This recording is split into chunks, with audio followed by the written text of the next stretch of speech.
And God, looking over all that he made, saw that all of it was very good.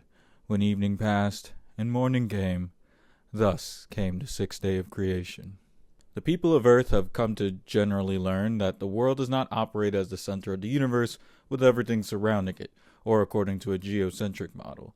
Rather, reality is generally discerned to observe the heliocentric model, where the sun has Earth and its solar system sisters circling all around it. However, early adoptions of the geocentric framework aren't totally invalid. Humanity's not worse off because it took some time before these conclusions were reached. Earth has thrived most when innovations of not just science but culture and collaboration are able to coalesce into gaining a stronger understanding of the planet we live on. This is reflected in the proliferations of religion throughout history. Worshipping one, worshipping 100, worshipping none at all.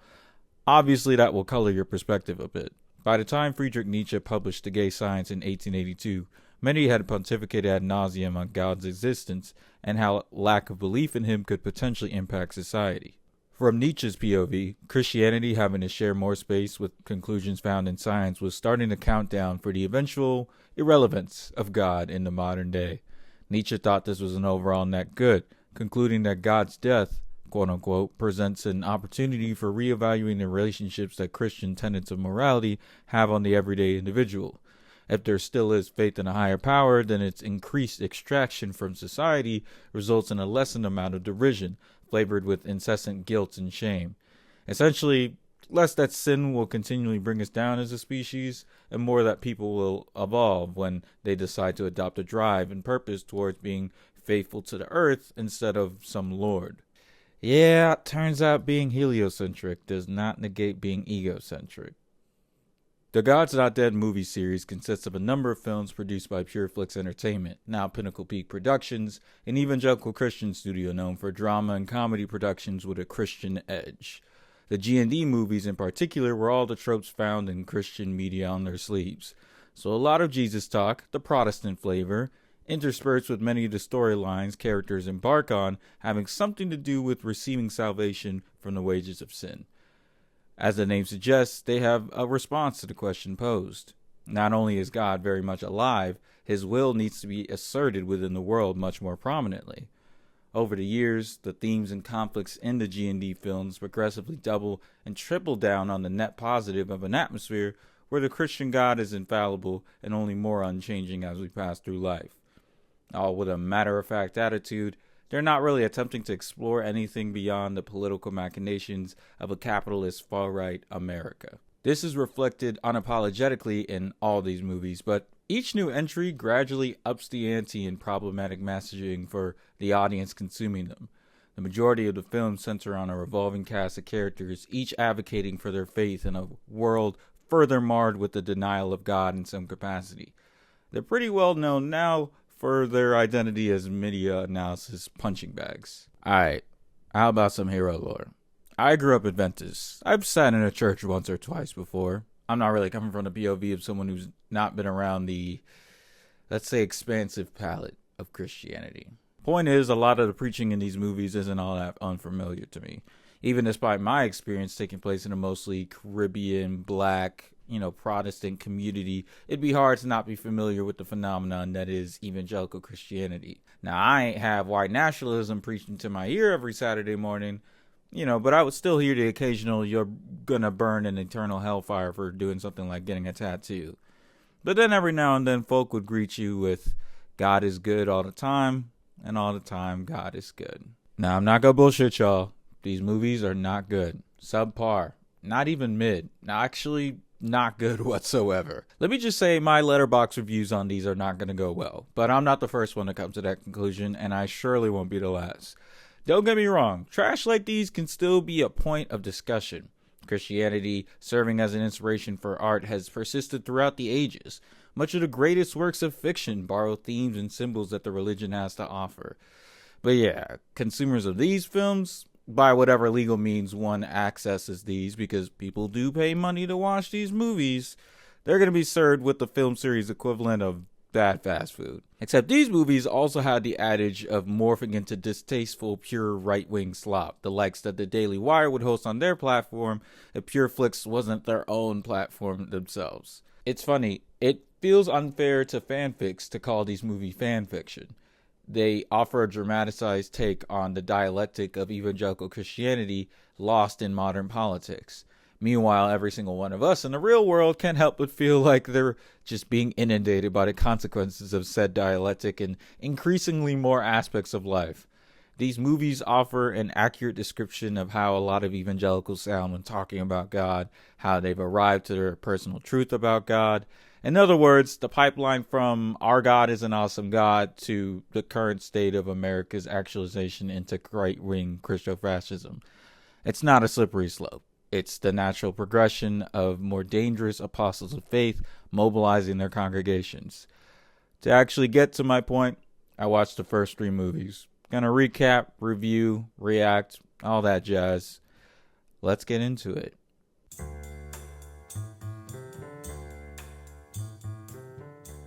If you were any sort of Christian in the mid-2010s, you remember when this movie dropped. The most successful and widely known film in the whole series was released in 2014. I hate to be all, damn, this 10-year-old movie came out 10 years ago, but man, I am watching this and seeing how iPhones just used to look. It's taking me back to a different time, not gonna lie. This movie has been beaten to hell and back since then, so I'm gonna be treading old ground if you have seen it, but so much of what comes later only makes sense if you have the context. The G&D cinematic universe establishes itself first at a random public university in Arkansas. We get a few shots of characters of varying importance being introduced, having the conflicts that they'll face in a movie setup. Our main protagonist, Josh, has waited until the last minute to finish registering for classes during his freshman year. Tis bro, already not locked in. He ends up filling up his elective space with a Philosophy 101 course taught by Professor Radisson. Radisson has the reputation of being a pretty tough instructor, but beggars can't be choosers when you're getting scraps of classes like these. First day of class, and it appears to be going by smoothly. There's always that one guy in the wrong class on the first day. Otherwise, it's a chill time, until the professor hard cuts to his class's first assignment. Write God is dead on a piece of paper and turn it in. Citing various philosophers, writers, scientists, he just places this all right in front of the pretty packed class of 18 to 20 year olds on the first day. It's like, seriously, mind you, this is my first impression of you. You see, Professor Radisson has many unredeeming qualities, but his most infamous trait of all is the fact that he is a flaming, hardcore atheist. It's 2014 after all, so this is back in internet Reddit atheist prime. They probably had a lot of material to work with. The ridiculousness of this class would surely run into at least one student that would probably feel weird about it all. Josh, a devout Christian, is genuinely uncomfortable having to write this statement down and express to his professor that he's not really with it. We are subsequently led through Josh's whole character arc, devolving into arguing with Radisson every time he shows up to class about the existence of God, and this is being done in front of the entire class. Dispersed between the riveting moments of an 11 a.m. Monday, Wednesday lecture, G&D 1 fills in the rest of the runtime with meandering side plots. Amy, a local journalist, appears to be the stand-in for anything resembling leftism, liberalism, and any other associated L word. She interviews one of the guys from Duck Dynasty on the validity of God and also the ethics of his hunting practices. I don't know if this was a cool cameo when this shit dropped, but I mean, I'm not moved now, so. She's also dating this corporate lawyer type, Mark, who does not give two shits about her. We find out just how much he doesn't when Amy reveals that she's received a cancer diagnosis. This, of course, being the same day Mark is trying to tell her that he's received a promotion at his job, so this pisses Mark off. He breaks up with her in the middle of a date directly after she told him she had cancer. This couldn't wait until tomorrow. What? We also had some POC representation with Aisha and Martin. Aisha's family is from Iraq and are a sort of conservative Muslim type. She has to cover her hair and face with a really weird excuse for her hijab when she goes to school and seems to be sheltered from how people are really living. Martin is pretty socially isolated too, being an exchange student from China coming over and really focusing on just doing well in his classes. It just so happens that he's so good at school, he sits through every single one of those bastardized Philosophy 101 classes and has taken an ample amount of notes, learning about this guy named Jesus that I guess they don't have in China or whatever. Finally, we can center in on Pastor Dave and Pastor Jude, who are both struggling to go on this buddy road trip to Disneyland. Dave has been a pastor at a church near the school for a while, but Jude has just come from what I assume to be Senegal because he brings up flying in from Dakar to get to Arkansas. The both of them have a bit of a bro bond that's bolstered by the beliefs. Constantly, Jude is there to remind the audience of one of the many Christian axioms. God is good. All the time. All the time. God is good. Seriously, get used to hearing that in this movie though. You'll hear it once and be like, oh, that's the thing, but it will come up much more as we go along. The amount of shenanigans these two get into just to take a drive down to Florida is nuts. They have multiple rental cars that are just not able to drive even after being physically delivered to them. Dave and Jude spend the whole money not doing shit but hijinks. And I can't help but respect it, especially in between Debate Bro 101 over here. These parts of the movie were honestly the least offensive just by nature of it amounting to just two guys hanging out. Overall, we have enough of a narrative to make some semblance of a story. The cracks are absolutely showing in the writing. We're constantly spliced between these side characters having varying levels of misfortune and Josh giving PowerPoint presentations explaining his case for God not being dead. I was too young when this movie first came out, but after actually going to college, it's wild having the realization that this movie is unethically not interested in portraying that kind of experience even a little bit accurately. How about the fact that all these college students are sitting through these debate sessions every week, at least twice a week, at worst at like 10 a.m.? There is no way that all these students are showing up past week 1. That ad drop period would be vicious at this point. And that's if this professor doesn't get removed for not doing his fucking job because of his commitment to the atheist bag he's in right now. The most we see of staff in the school is the rest of the philosophy department. They all seem to vibe with him though. They even come over to his house for dinner. How nice. This one time at dinner with a bunch of them was the only time I caught myself laughing out loud at a joke said in this movie. Not a great joke, but I gotta commend the comedic timing. Mina, this wine is awful. It's been cooked. It tastes like it was sunning in a moldy basement. Talk about your grapes of wrath. The only other person who seems to have criticisms of how Radisson operates is his girlfriend, Mina. She's a Christian herself and somehow still ended up with the professor, even after being a student in his class at one point. Which is, anytime Mina has an opinion, this man will belittle her and disrespect her in front of everybody, including his coworkers. Bro would get the award for worst partner ever if not for being in the same movie as told my GF fuck off after she told me I had cancer guy over here. The central theme of the first movie essentially affirms that God being dead is not only false, but disproven by faith and irrefutable facts like Jesus' life, death, and resurrection. It's a good time to mention that the movie is heavily inspired by the book with the same title written by Rice Brooks. G&D the book and other works by Brooks appear within the canon of the movie series, usually with characters reading them at some point. Most of the arguments made by Josh in his lectures are constructed by ideas similarly made in the book, like the Big Bang not disproving God's existence. Best way to describe this type of argumentation for Jesus is apologetics. It's a weird central conflict for a movie. He's got his whole grade riding on these debates and even loses his girlfriend who refuses to entertain someone who's willing to go through all these arguments. Which is extra wild considering she brings up how she was the salutatorian at her high school and honestly could have gone to any college in the country but ended up staying with her obnoxiously Christian boyfriend and now is shocked that her boyfriend is doing obnoxiously Christian things.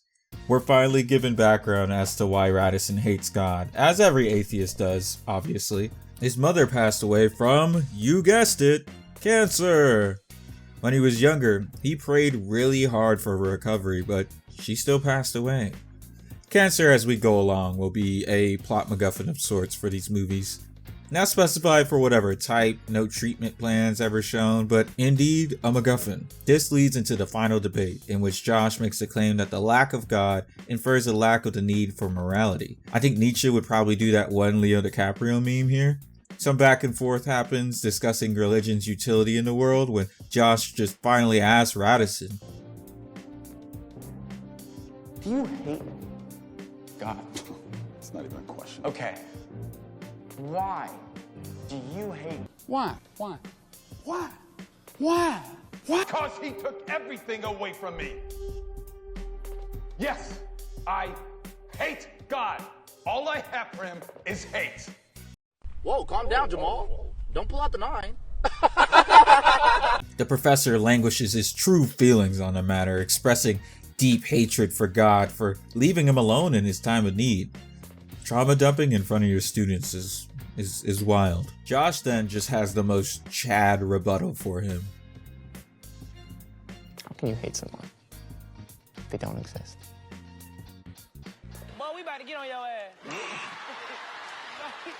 we about to get on your ass. At this point in the movie, I've kind of accepted that this was never going to present anything of substance. It's part of a long-running tradition for conservatives to use tactics like these to better convey their ideals, but it's really at this point that I'm like, it's getting a little fashy in here. Arguably the most seminal work of Chris Hedges is American Fascists, The Christian Right and the War on America. In it, he speaks to the tactics used and designed to elicit followers into having tunnel vision towards legitimate arguments against their position. The tactics of conversation come with layers of deceptions, including we soon learn, false friendships, and cooked testimonies. The promise that the evangelists are giving the free gift of eternal life, and that what they preach is the inerrant word of God and cannot be questioned.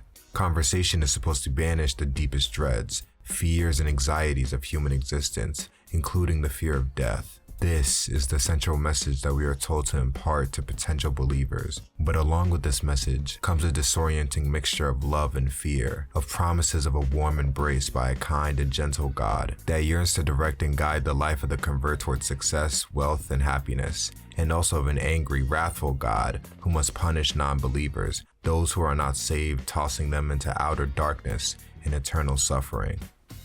The characters engaging with God and His Word never reach any depth beyond what the average conservative watching this thinks of people. For example, Aisha's storyline can just be chalked up to blatant Islamophobia, wrapped up in any intolerance for any religion that isn't Christianity. Her father actually beats her and kicks her out the house for secretly converting to Christianity.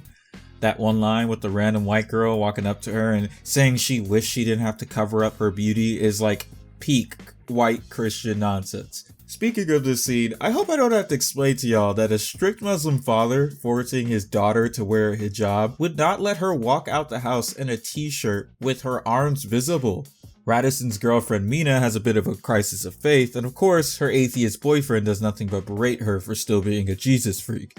He actually gets upset with her for questioning the method of, spending the last 20 minutes of every lecture debating a kid, considering he's the member of academia here. Like, dude, you're the one who got with her. Why are you still surprised she's still a believer? Her only respite from the insults is taking care of her dementia-laden mother and talking to Pastor Dave, who is the one to really bring it home to Mina that maybe she's only with Radisson to seek acceptance rather than finding some within herself. Which, I guess, fine. It leads her to breaking up with him in a pretty hilarious fashion. God's Not Dead decides the best way to conclude a lot of these character arcs is to flip many of their initial conceptions of God on their head, showing them what could be possible. Oh, that lawyer guy who broke up with Amy because she got cancer is actually an atheist too, and he's also Mina's brother, and he also refuses to take care of his sick mother. Then at the end of the movie, he finally works up the courage to visit her and spends the whole time making fun of the fact that she's Christian.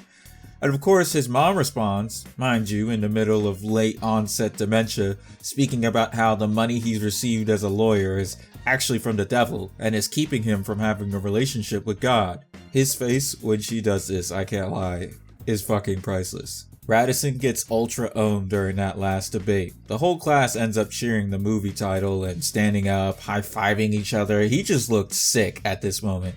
Lost his girl, now he's considered defeated in the marketplace of ideas by a child. He attempts to make shit right, go to Mina, apologize. This is only after he's found this old letter from his deceased mother in his office. You'd think after seeing all this that the professor would get his come to Jesus moment too. Wrapped a bow on a movie about finding faith. It's raining, there's emotional music playing.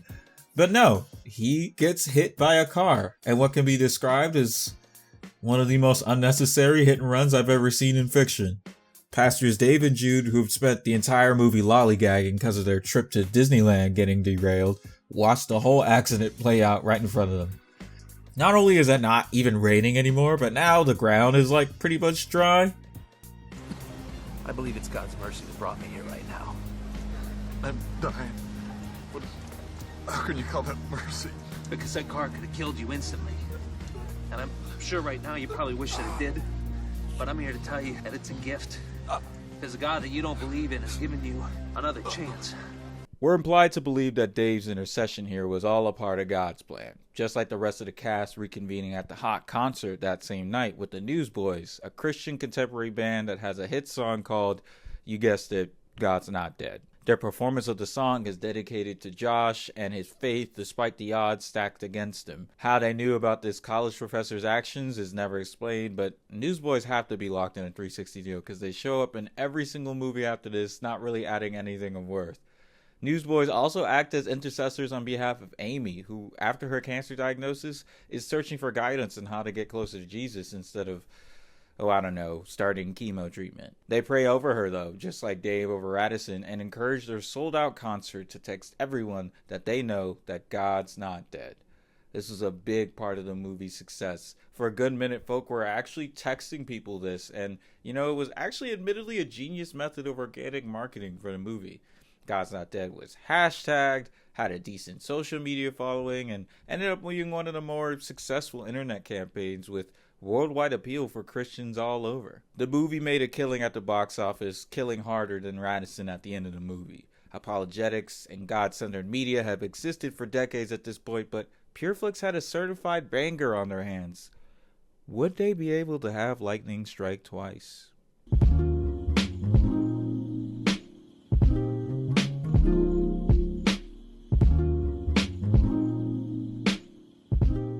The second movie not only exists, but this is where a lot of the rhetoric in the cinematic universe starts to snowball a bit. The setting for this one is a high school, I would assume in Arkansas since a bunch of the characters from the first movie make appearances here. Pastors Dave and Jude, for example. No Disneyland trip, unfortunately, but at least now they can be bigger members of the plot. Martin is back too and is fully on the Christian train. He spends the majority of the movie using Pastor Dave as a guide of sorts. In the middle of the movie, he's confronted by his father, who came all the way from China solely because of his recent Jesus malarkey. He, like Aisha from the last movie, stands as GND2's POC disownment story, even with the parental abuse to seal the deal. Amy, the leftist journalist, is back too, and is miraculously cancer-free. She calls up Newsboys, thanks them for praying the cancer away, and she too begins a quest to become closer to God. From the looks of it, this movie is taking place a few months after the first, so the fact that she's healthy now? I mean, weirder things have happened in real life, but they really just off-screened her deadly illness, and subsequently give her not much to do otherwise.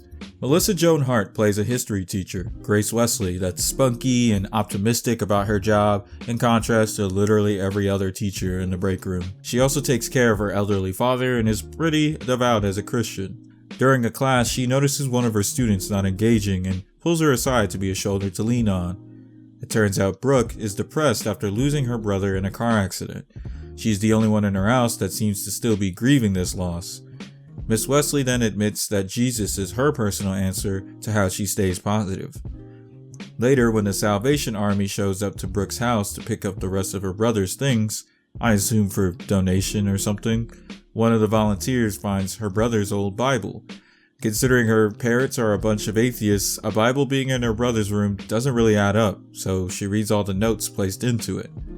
The next day, Miss Wesley is giving a lesson on nonviolence, used as a method of protest by figures like Gandhi and Martin Luther King Jr., when Brooke asks if those teachings that those people used were any similar to Jesus. Miss Wesley, being a history teacher and a Christian, pretty succinctly answers and cites passages from the Bible for examples of Jesus' methods not being too far off. Her fate was sealed here.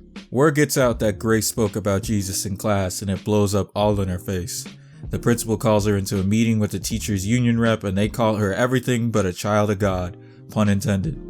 Seriously, what kind of union rep are you to where you're taking the side of the institution? Grace gets suspended and she's forced to get help from the union lawyer, Tom. Bro, look at how her lawyer is dressed. She going to jail. The school offers her an out to apologize and consider everything water under the bridge, but this is God's Not Dead. For it to be canon, it could never be that simple. Miss Wesley and Tom are officially going to court. The most inoffensive thing done by a Christian, and they are tearing this lady apart. And of course, she actually has a case here. In no world would something like this lead to anyone getting fired from their job. But the movie gives her no choice but to have a real case.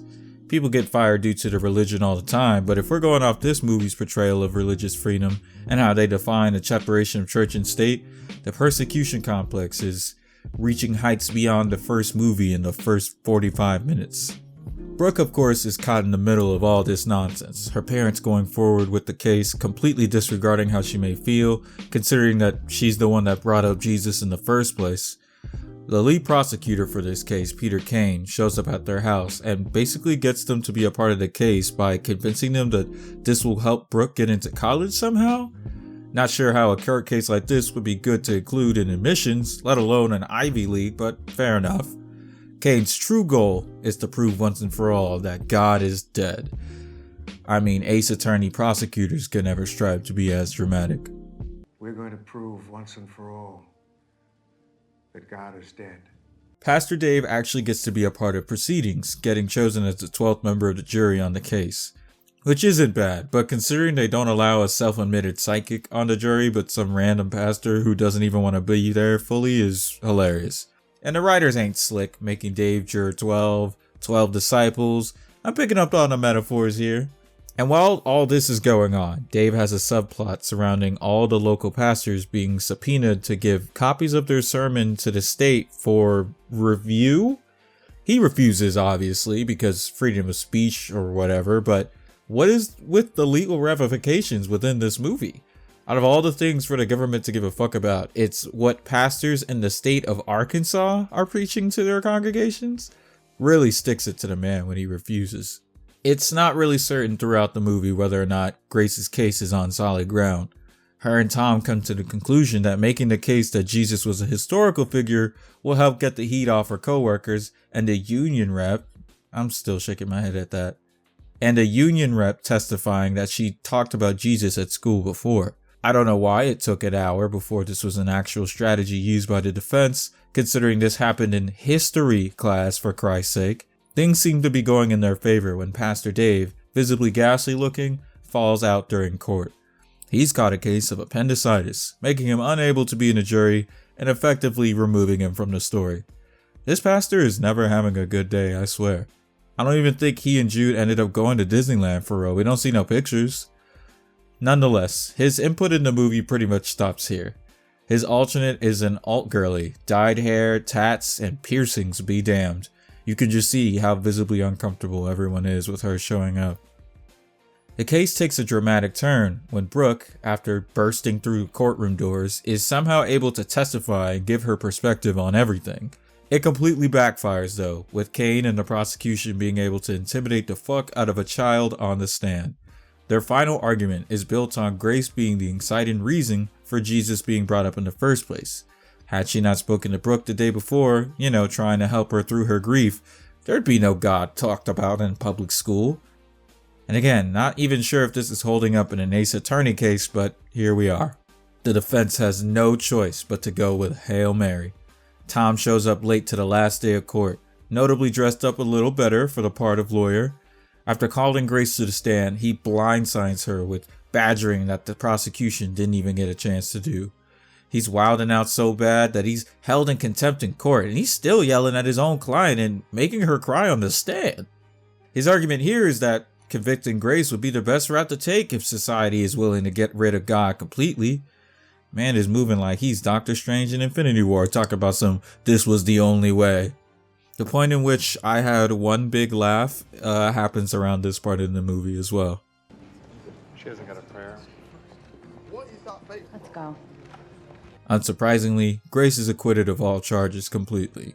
The crowd protesting outside the court erupts into cheers and songs, chanting just like the first movie that God is not dead. Hit it, Jude.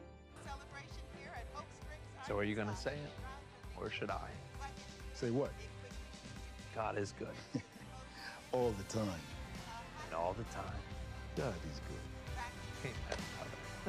For all that the first movie does to establish the GNDCU, it wasn't until the second one where the political leanings of the series surpass crystalline clear. That whole every pastor gets a subpoena plotline was actually derived from a real story. It's 2014 and a couple of pastors in Houston do get ordered to turn over their sermons due to their ties with other political leaders trying to appeal the Houston Equal Rights Ordinance. This law would prohibit businesses from discriminating against LGBT folk, but was quickly bastardized by conservatives into one of many quote-unquote bathroom bills that the country's seen over the last few years. Of course, this was quickly dropped and none of those pastors ended up having to turn over their sermons, but the damage was already done. Pastor Dave literally has a line in which he says the pressure Christians are supposedly feeling today will only materialize into prosecution later. Prosecutor Kane can be assumed to be a metaphor for liberal legal leanings like the ACLU, so his assertion that Grace was trying to proselytize to a bunch of high school kids can be taken for a bunch of jokes. They even have the media covering the trial in the film, and they portray Grace as this religious zealot, being an example of the true nature of Christians. The second movie is fully mask off, depicting a generally innocent woman to represent all of Christianity, and subsequently depict evangelicalism being placed on trial, albeit a warped one. Even though these are somewhat popular movies, they're not meant to hopefully make new converts. No, these movies affirm the beliefs, no matter how harmful, of Christians through thinly veiled propaganda. Personally, the most annoying part of the whole movie is when they cite Letter from a Birmingham Jail, one of the most popular works of MLK Jr. The fact that it's a white man dropping all this knowledge to a black woman is not lost on me. The school is even canonically named MLK High School. You might as well just be the FBI making those happy MLK Day posts. The best this movie can say about the role of the church when injustice occurs is that they're always on the side of the oppressed and persecuted. We're not even talking about God being dead anymore. This is just a right-wing production company just getting their shit off in movies. Pointedly, the film ends with a post-credit scene of Pastor Dave being arrested for not giving up those lucrative sermons to the state. You know, once you enter trilogy territory, all gloves are off. The stakes have never been higher, and without the last one ending, there's no indication of slowing down at all. No matter what, though, one thing that's consistent is that God is good all the time, and all the time.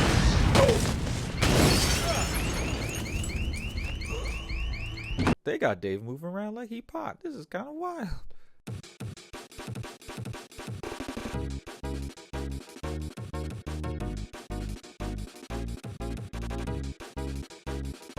A Light in the Darkness picks up not long after Pastor Dave got arrested, with him actually being released pretty quickly afterward. Unfortunately, this isn't enough to prevent the nearby college, the one from the first movie I assume, to begin attempting to tear down St. James. This is because they want to protect the school's image and also because they want to build a new student center. So, I mean, it's not going to be wasted land. The movie cold opens amidst protests on campus facilitated by students, with one rightfully asking, What's a church doing on a state campus in the first place? Which is a great question. What is a church doing there, and how is it only when it's 2018 that this is an actual question coming up? Especially if this is the same school where the world's strongest atheists taught classes. Oh look, even Josh is here. However, things reach ahead once a brick is actually thrown inside a window at St. James after hours.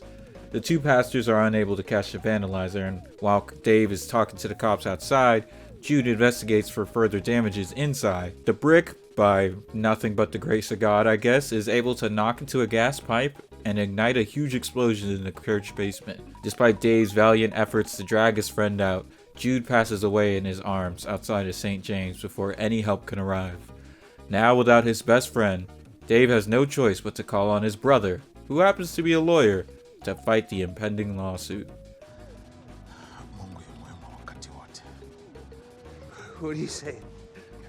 What does that mean? Jude? Jude? Jude? Please, God. No, Jude! Help! The character subplots here mostly center on the college's committee board navigating the impending lawsuit on the church. There is also a student, Keaton, having her own crisis of faith while her boyfriend Adam dismisses her relationship with God outright. Keaton ends up breaking up with Adam to give herself space to figure things out, which leads Adam to take it completely normally.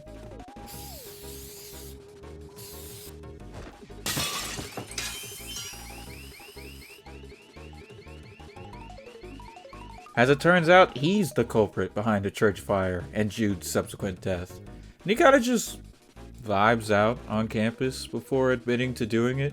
He even tells Keaton, an actual member of the church, but she doesn't say anything to anyone. Now, Jude dying was no surprise. His death flags were being raised like 20 minutes into the film. It's not like he was a standout cast member or anything, but I think there is something lost without the pastor duo having their misadventures. Honestly, if these movies were just these two getting into shenanigans and were like 10 times less racist, they might actually have a franchise on their hands. Dave becoming the primary protagonist in the series going forward is concurrent with an even further rightward shift in the messages of these films. Ironically, this leads to the movie feeling the most aimless out of the trilogy, having all this pent-up aggression that the first wishes that it could achieve. The death of Jude leaves a vacuum, so Dave's brother Pierce fills it in by being the comic relief to Dave's even more downplayed straight man role. Even though Pierce is an atheist, he does a decent job lawyering for Dave, being able to get an injunction from a random judge on a Sunday no less to prevent St. James from getting torn down. All in like 10-20 minutes. The arguments made for this church to stay on campus really fall flat. In reality, eminent domain would give the school priority to do whatever they wanted with the land, so all this messing around that the movie does to make it seem like Dave even has a fighting chance is ridiculous.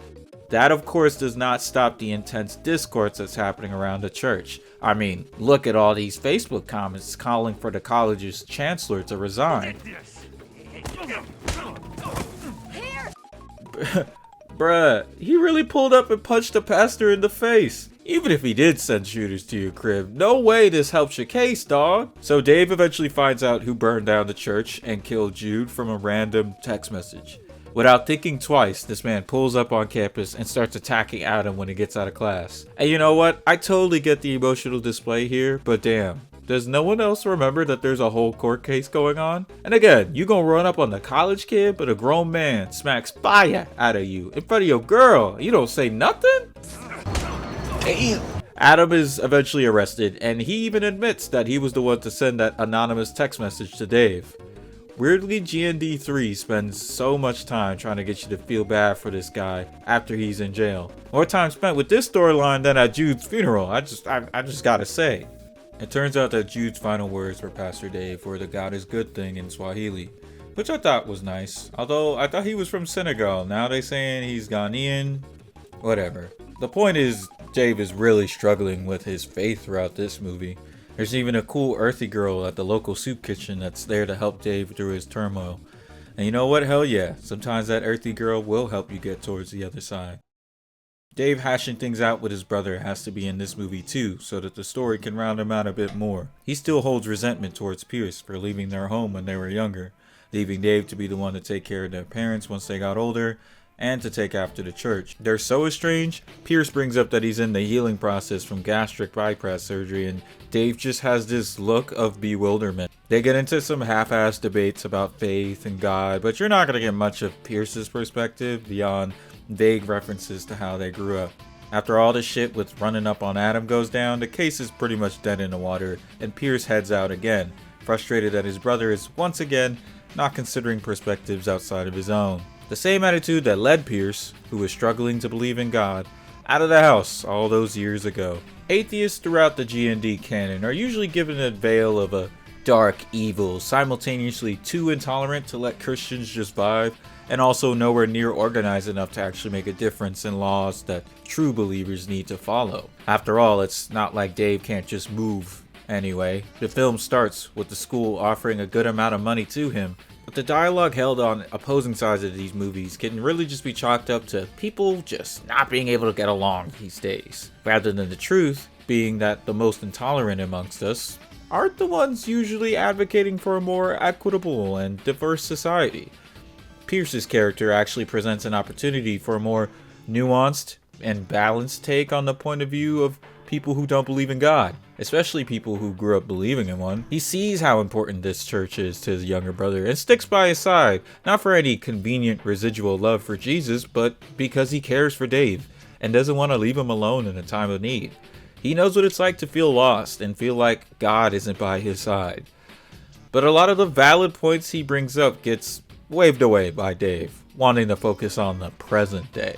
In the end, Dave does end up dropping the case altogether, figuring furthering it along would just divide the campus and the churchgoers. He's even able to help Adam somehow have all the charges against him dropped for, burning down a church and killing Jude. Dave's new church will be named St. Jude's and will be constructed off campus. And everyone comes together for one last come to Jesus moment in the end. There's candles. It's cute, right? Is this supposed to be this cinematic universe's attempt at portraying empathy on screen? What happened to addressing Nietzsche in them? How far have we strayed that these characters meander for almost 2 hours and virtually nothing is resolved? We're beyond just simple solutions not being used in these movies. The college literally gives Dave just the same deal that they were always going to give him. I guess characters like Keaton and Adam are able to reconcile their relationship and feelings about God. Honestly, any time we spent with the actual students at the college felt the most boring out of everything. I couldn't even really focus clearly on the conflict in one scene in particular. The black man from the beginning of the movie protesting the church's presence on campus got this white girl rummaging in his hair like she's picking berries out of his locks. I'm so serious. Like, this part really made me uncomfortable. I know she ain't got no oil in her hands. She's definitely not moving, her fingers in circles. And this nigga right here, this nigga read the script and said, hell yeah, fuck my shit up. I don't care. This movie really wants to appear as a commentary on the effects of Christianity becoming a lesser big deal in arenas like education and policy, as well as how Christians themselves are attempting to deal with a world increasingly less tolerant of them. I say want to because you all but walk outside and understand that this isn't the case. Nowhere is that more apparent than in each entry of the trilogy, having various court cases in the credits that inspire the writing and plot points within them. The majority of them center on things like employers covering adequate health insurance for workers, i.e. birth control, and also religious freedom cases, in which most of them consist of Christians masquerading anti-LGBT antics to just be freedom of speech. For God's sake, they cite Hobby Lobby, the same company known for trying to claim they were an essential business, the arts and crafts store, during COVID, and then shut down all their stores and refused to pay their employees during that time. Ironic then that these movies, inspired by people's rights being infringed upon by Christians, have now been warped into an evangelical wet dream of strife and persecution. Dave is somehow able to be the peacemaker in the end.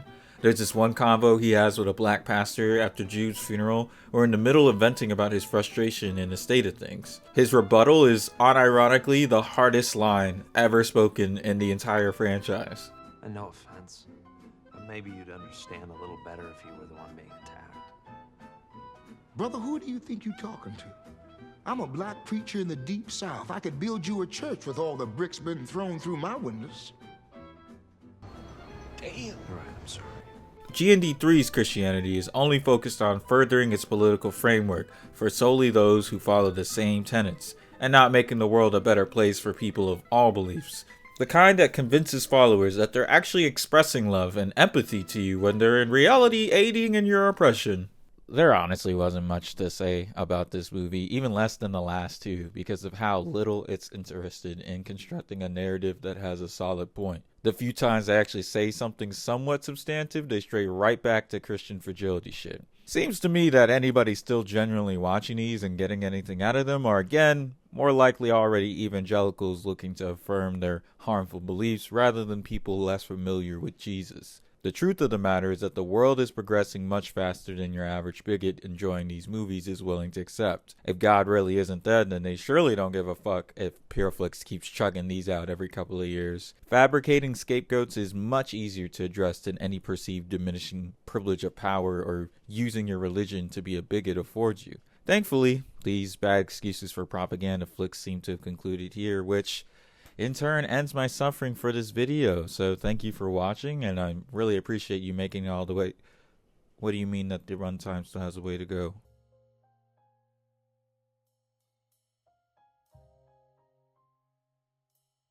I think the best way to describe or summarize the possibility of any G&D movies still being made is that societal collapse is rooted in dick riding, whether it be politicians, oligarchs, religious figures. Glazing on an unabashed scale will doom us all. Yes, as it turns out, they have continued making God's Not Dead movies. The GNDCU is up to 5 as the writing of this video. Shit, even God rested. Fundamentalism is a religion of those that want seduced and betrayed by the promise that we human beings can comprehend and control our world. Bitterly disappointed by the politics of rationalized bureaucracies, the limitations of science, and the perversions of industrialization, fundamentalists seek to reject the modern world, while nevertheless holding on to these habits of mind: clarity, certitude, and control. Now maybe it sounds like a stretch to blame these movies for the end of the world, but there's no shame in my game. Christianity is a religion with hundreds of sects and denominations that have their own individual interpretations and beliefs of the scripture. Hell, there are thousands of translations of the Bible just in English alone. I don't think I'd be able to argue that Christians are the biggest glazers of all, but I'm getting ahead of myself. What I will say is that the potential for detrimental consequences associated with the fundamentally conservative, oh, that's unmatched. Coincidentally, a lot of them folk, at least in America anyway, are Christian. Much of this has to do with white supremacy informing many of their talking points, which just makes it even worse when it's not just white people exhibiting interest in these ideologies. And y'all know that's not even shade. I'd be preaching to the choir if this was solely a video about the most fundamental, conservative, and aggressively white amongst us just doing the damnedest things. Tenets of evangelical Christianity represent a majority of the half-assed rebuttals for very valid criticisms many folk, other Christians included, hold towards the kind of world that G&D is striving for. And these tenets are about as old as the US itself, really baked into the DNA. They're key for whitewashing historical events and skewing interpretation of precedent to confirm patriarchal nationalist bias. You all have seen the uncomfortable implications with race here, for example. The first movie had Martin speaking on the phone to his dad in China in Cantonese, while his dad was responding in Mandarin. That's like me speaking to my dad in French and him responding in Portuguese. There's gotta be some level of racism where, like, past the overly bigoted shit, smaller shit just glazes over. Like, it's so insignificant, it might as well have just not happened.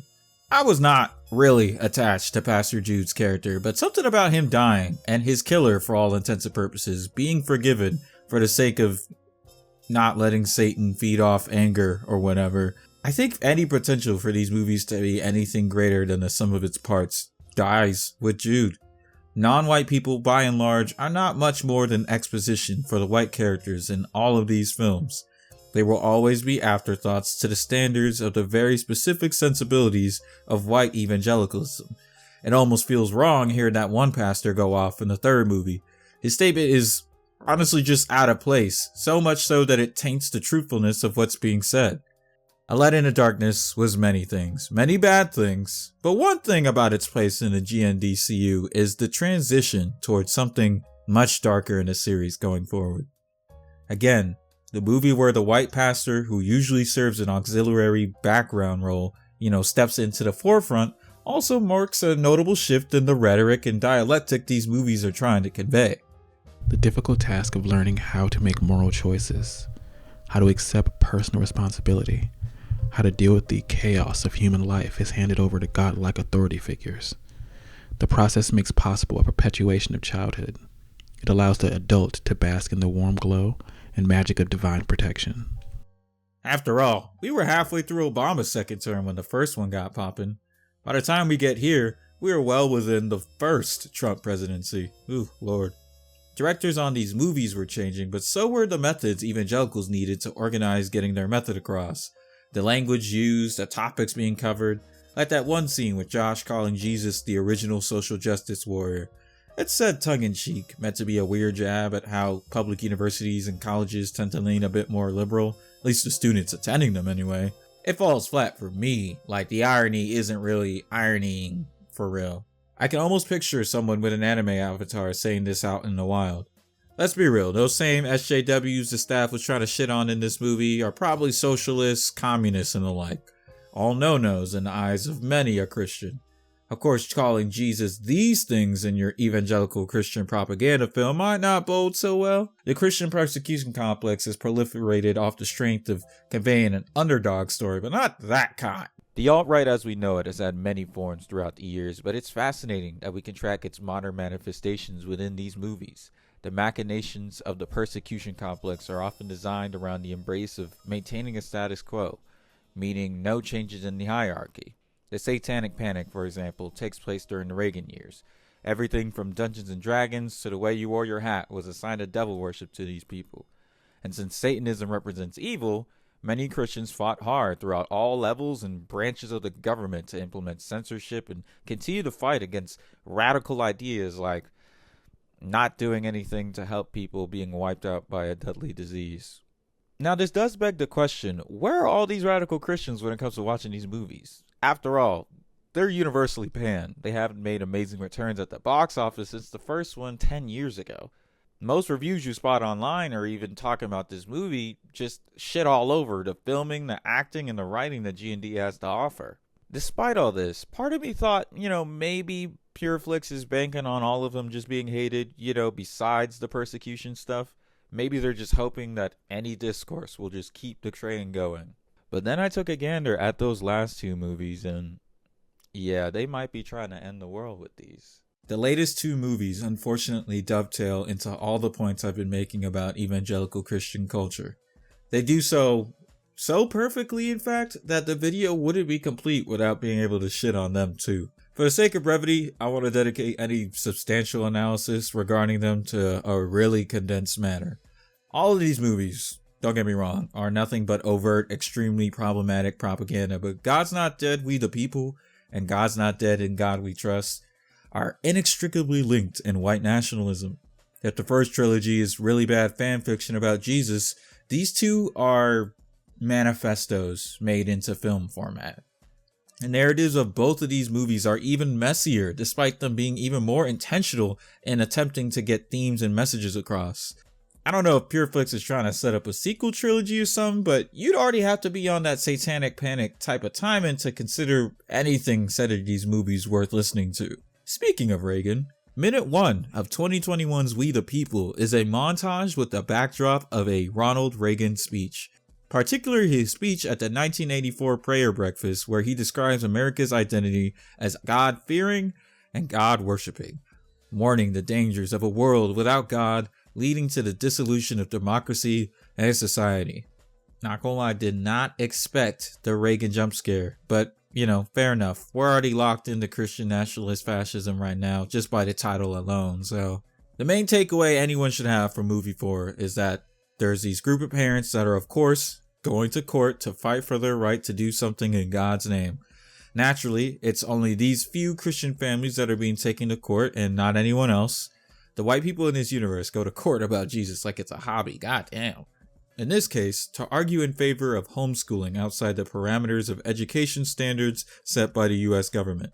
Social services does a random pop-in during class and everything. Like, that doesn't happen to homeschooled kids in real life.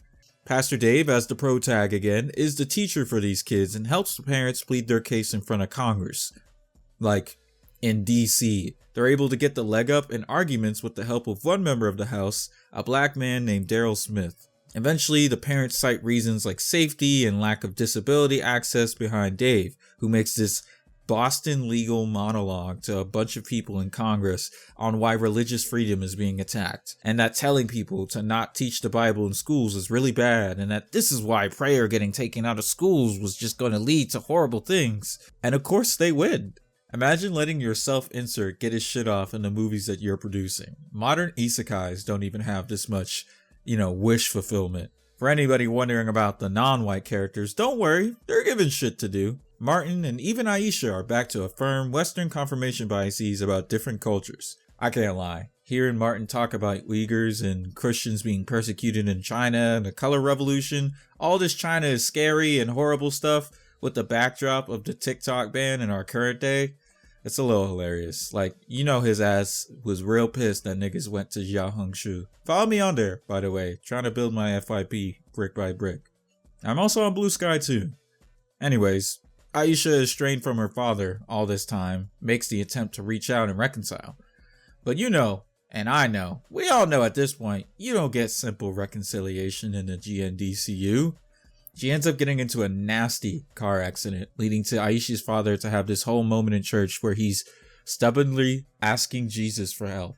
At this point, I'm like, come on now, y'all are playing in our faces. They still have this random guitar or sitar playing in the background every time he's on screen.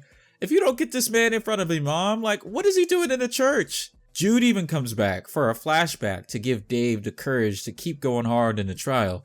Again, nothing but service to the narrative, but this narrative leaves an even worse, bad, white nationalist taste in your mouth. There's nothing inherently wrong with homeschooling your child, but even within how this movie portrays it, it's a little sketchy. A lot is implied here, but we can gather just from how evangelicals in the real world do it. Evolution is probably not being taught here. These kids are likely not being presented with ideas that conflict with their particularly biblical point of view. There's this one part where one of the parents is really trying to convey that she's not a flat earther and, she worked for NASA or her husband worked for NASA and, trying to convey that like, oh no, we actually do like science over here. These children are taught, in short, to obey. They are discouraged from critical analysis, questioning and independent thought. And they believe by the time they are done, a host of myths designed to destroy the open, pluralist society. 2023 saw the release of Movie 5, known as In God We Trust. It begins with its own presidential montage, this time with a JFK speech, which is arguably more hilarious. Evangelicals are pretty notorious for having beef with Catholicism, of which JFK was a staunch Catholic. I get a lot of vibes from this film that this was supposed to be an allegory of sorts to the most recent presidential election. There's a large, emphatic message at the end of the movie, instead of texting people that God is not dead, but to encourage Christians to make their voice heard and vote. With all that we know now, we can make an educated guess that the GNDCU was not encouraging a third-party candidate vote. We pick up right after the end of the last one, with Dave's final speech in We the People catching the eye of a Republican congressional candidate's campaign staff. The candidate, Rick West, appears to have died 6 weeks before the end of the election. Who else to be his opponent but Peter Kane, that evil liberal prosecutor from movie 2.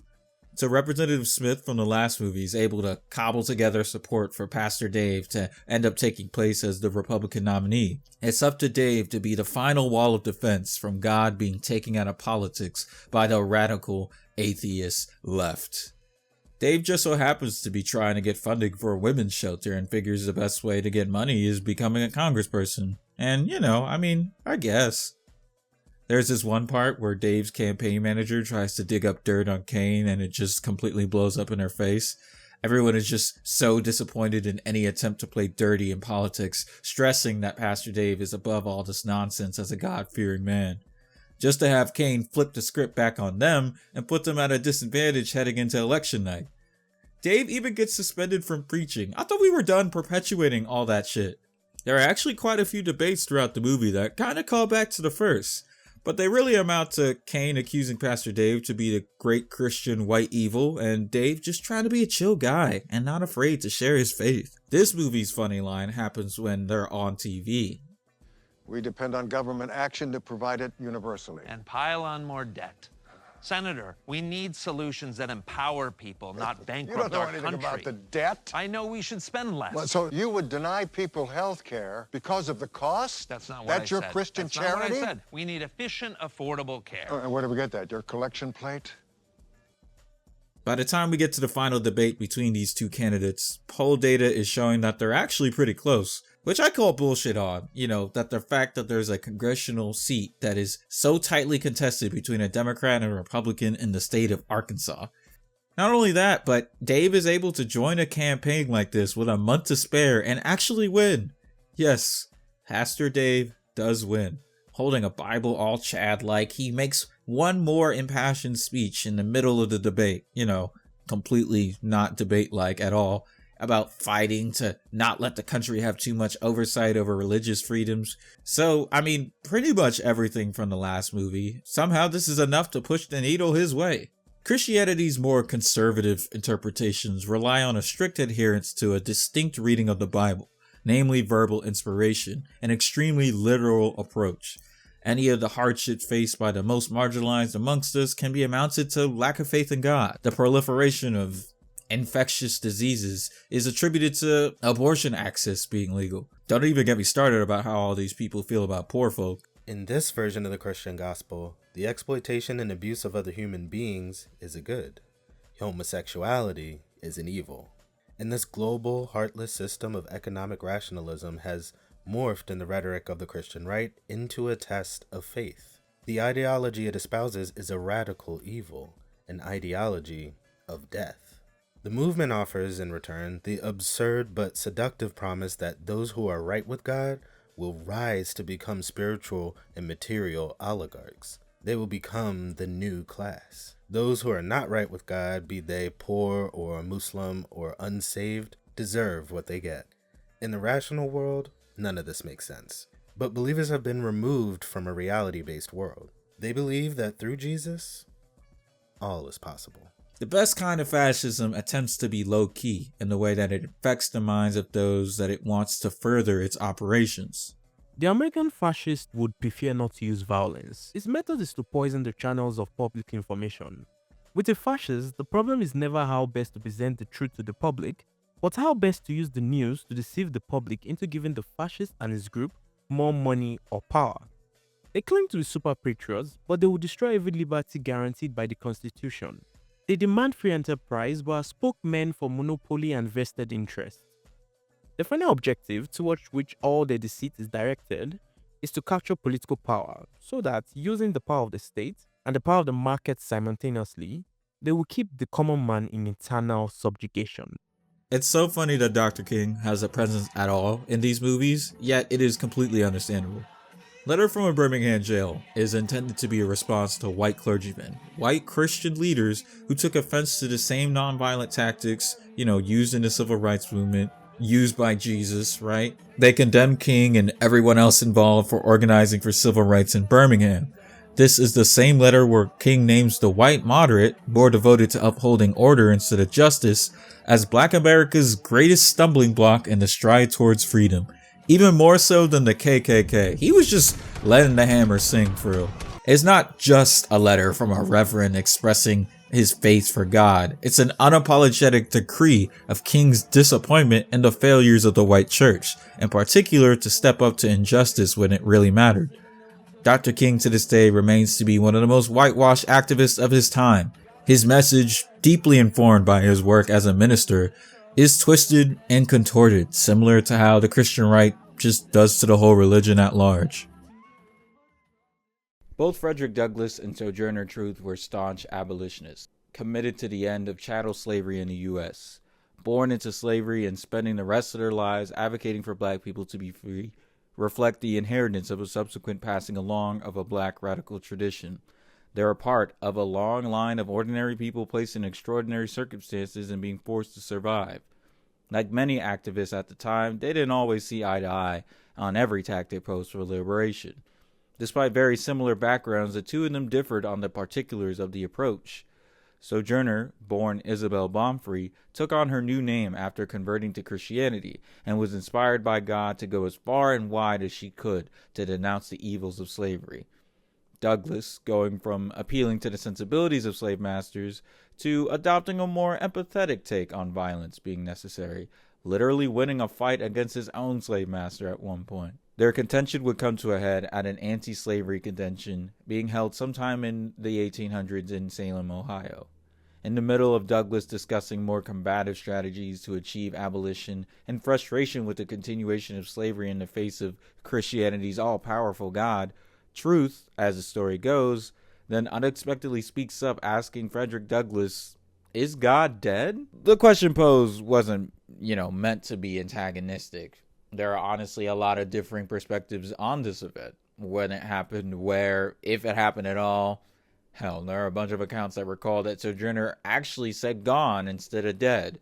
But even by 19th century standards, we can imagine the room had to be a little shaken up a little bit by her statement. In Frederick's account, he responded by saying, "No, and because God is not dead, slavery can only end in blood." For a short while, at least in context to the whole entirety of Christianity, there was a point in which churches appeared as sanctuaries that helped foster radical thought for the good of humanity. For all the talk that G&D films made of Christians being the paragons of charity, churches till this day are still, places that one can find food and shelter. Genuine forms of mutual aid. Along with that, much of the organizing done in the civil rights movement and beyond has black church congregants to thank for laboring and sacrificing on the front lines. However, it wouldn't be hyperbolic to point out that the church's drop-off in broad impact has progressed as time has gone on. Much of the progressive thought that some of the leaders of the past put towards advancing material conditions has been co-opted into the larger sphere of modern Christianity, which means maintaining the status quo and quietly dissenting against anyone within the congregation that may be advocating for a more radical shift in the politics of said church. Speaking as a black person who doesn't go to church anymore, I can attest that that's come from a multitude of factors. My opinion is that liberation from the purview of the church at large has stubbornly remained to only consider the wages of sin being death and not the work being done on the ground for sinners. Resistance to the powers that be became unchristlike, even in the face of bigotry. Forgiveness of those who wrong us is now a priority, rather than more of a restorative approach to amiableness. Slavery will still only end in blood, but not by the blood of the Lamb. In a world marred by fascists being emboldened in their hatred and using Jesus as their through line, how does an ideology, a theology not willing to grow with the times, leave room for those marginalized between the cracks of society? Chris Hedges' answer, it doesn't. He made many poignant predictions about the subsequent rise of the Christian right, all but dooming the country. But he pointedly remarked that America would not become a fascist state. I mean, I guess the book dropped in 2008. Who could have predicted that the Christian right would actually end up being pretty chill with Nazis 20 years later? Besides, maybe the Christian right themselves, and everyone who's ever organized against them for that matter. With that, the prophetic mess of our daily lives has been reviving discourse on another literary classic, Parable of the Sower by Octavia Butler. Especially with the most recent inner-city fires raging on in California, it really feels like she had the mind's eye when she was writing her post-apocalyptic drama. There's a lot of interesting dialogue about God there. Lauren, the main character, ponders here when she says, "A lot of people seem to believe in a big daddy God or a big cop God or a big king God. They believe in a kind of super person. A few believe God is another word for nature. And nature just turns out to mean just about anything they happen to not understand or feel in control of. Some say God is a spirit, a force, an ultimate reality. Ask 7 people what all of that means and you'll get 7 different answers. So what is God? Just another name for whatever makes you feel special and protected?" There's been a lot of ire directed towards Christians and Christianity in this video, rightfully so in a lot of cases. But if I could talk to Christians, the ones more likely to engage and be normal, not really engage in those kind of harmful behaviors, maybe even a progressive of some kind, at least those that have stuck around to the end of the video, I really appreciate y'all. So consider this an altar call of sorts. A lot of finger pointing has been going around trying to explain how Trump ended up in the Oval Office despite all the warnings and hollering that people have done. It's unmistakable, though, that the Christian vote, particularly the evangelical vote, is a huge block for Republicans, since Reagan, really. Bush won 78% in 2004 compared to Trump's 80% in 2024. As much as it can feel like what those guys are doing over there aren't really related to how you may worship God, now is a better time than any to exit any bubble you may be insulated in. A lot of the people turned up by the rise in fascism are our neighbors, our co-workers, and yes, potentially our fellow church members. It's important to stress that engaging with conservative Christians on these topics will often lead to ruin more than reconciliation.